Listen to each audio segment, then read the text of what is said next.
Seven Little Australians by Ethel Turner. Chapter 5. Next Monday Morning. There was a trunk standing in the hall, and a large, much-traveled portmanteau, and there were labels on them that said, Miss Helen Wilcott, the Mrs. Burton, Mount Victoria. In the nursery, breakfast was proceeding spasmodically. Meg's blue eyes were all red and swollen with crying, and she was still sniffing audibly as she poured out the coffee. Pip had his hands in his pockets and stood on the hearthrug, looking gloomily at a certain plate and refusing breakfast altogether. The General was crashing his own mug and plate joyously together, and Bunty was eating bread and butter in stolid silence. Judy, white-faced and dry-eyed, was sitting at the table, and Nell and Baby were clinging to either arm. All the 3 days between that black Thursday and this doleful morning she had been obstinately uncaring. Her spirits had never seemed higher, her eyes brighter, her tongue sharper than during that interval of days. And she had pretended to everyone and her father that she especially thought boarding school must be great fun and that she should enjoy it immensely. But this morning she had collapsed altogether. All the time before, her hot childish heart had been telling her that her father could not really be so cruel, that he did not really mean to send her away among strangers, away from dear, muddled old Misrule and all her sisters and brothers. He was only saying it to frighten her. She kept saying to herself, and she would show him that she was not a chicken-hearted baby. But on Sunday night, when she saw a trunk carried downstairs and filled with her things and labeled with her name, a cold hand seemed to close about her heart.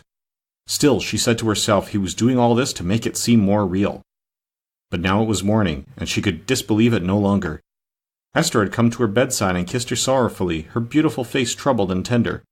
She had begged, as she had never done before, for a remission of poor Judy's sentence, but the captain was adamant. It was she and she only who was always ringleader in everything.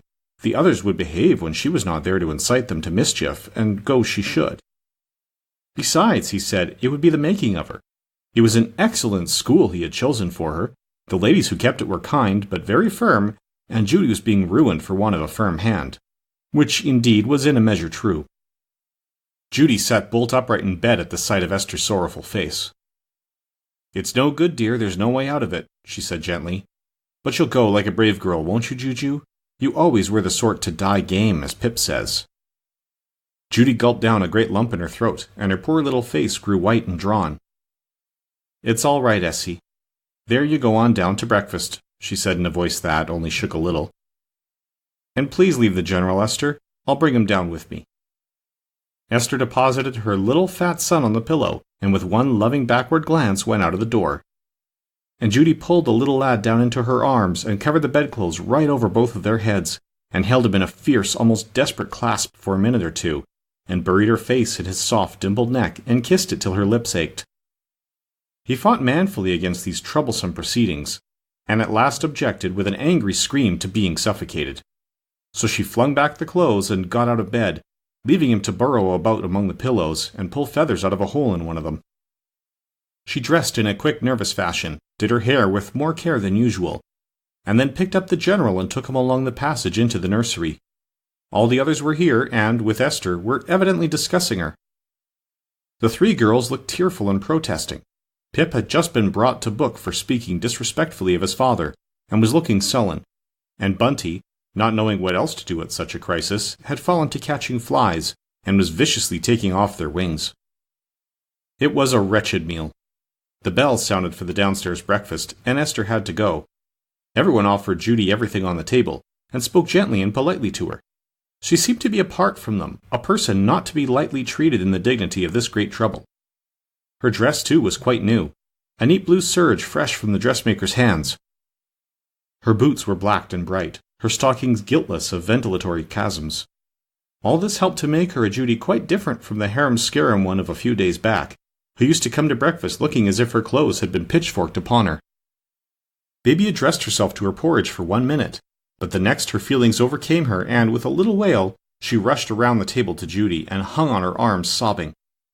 This destroyed the balance of the whole company. Nell got the other arm and swayed to and fro in an excess of misery. Meg's tears rained down into her teacup.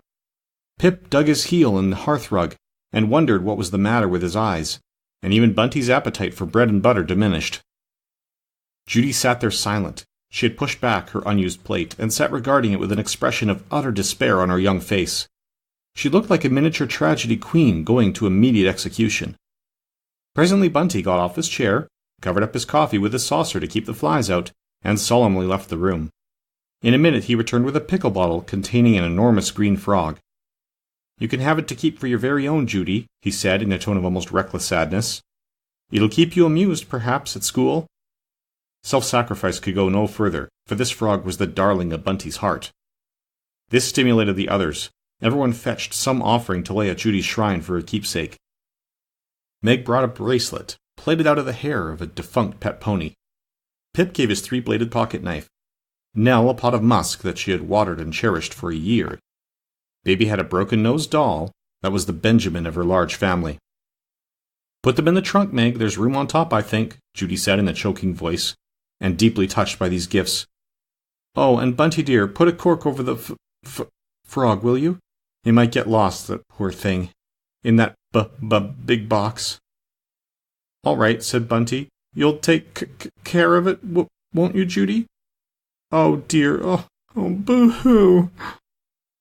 Then Esther came in, still trouble-looking. "The dog-cart is round," she said. "Are you ready, Ju, dearest?" "Dear little Judy, be brave, little old woman." But Judy was white as death, and utterly limp. She suffered Esther to put her hat on, to help her into her new jacket, to put her gloves onto her hand. She submitted to being kissed by the whole family, to be half carried downstairs by Esther, to be kissed again by the girls, and then by the 2 good-natured domestics who, in spite of her peccadilloes, had a warm place in their hearts for her. Esther and Pip lifted her into the dog-cart, and she sat in a little huddled-up way, looking down at the group on the veranda with eyes that were absolutely tragic in their utter despair. Her father came out, buttoning his overcoat, and saw the look. "What foolishness is this?" he said irascibly. "Esther, great heavens, are you making a goose of yourself too?" There were great tears glistening in his wife's beautiful eyes. "Upon my soul, one would think I was going to take the child to be hanged, or at least was going to leave her in a penitentiary." A great dry sob broke from Judy's white lips. "If you'll let me stay, father, I'll never do another thing to vex you, and you can thrash me instead ever so hard." It was her last effort, her final hope, and she bit her poor quivering lip till it bled while she waited for his answer. "Let her stay, oh do let her stay, we'll be good always," came in a chorus from the veranda, and "Let her stay, John, please," Esther called in a tone as entreating as any of the children. But the captain sprang into the dog-cart and seized the reins from Pat in a burst of anger. "I think you're all demented," he cried. "She's going to a thoroughly good home. I've paid a quarter in advance already, and I can assure you, good people, I'm not going to waste it." He gave the horse a smart touch with the whip, and in a minute the dog-cart had flashed out of the gate, and the small, unhappy face was lost to sight.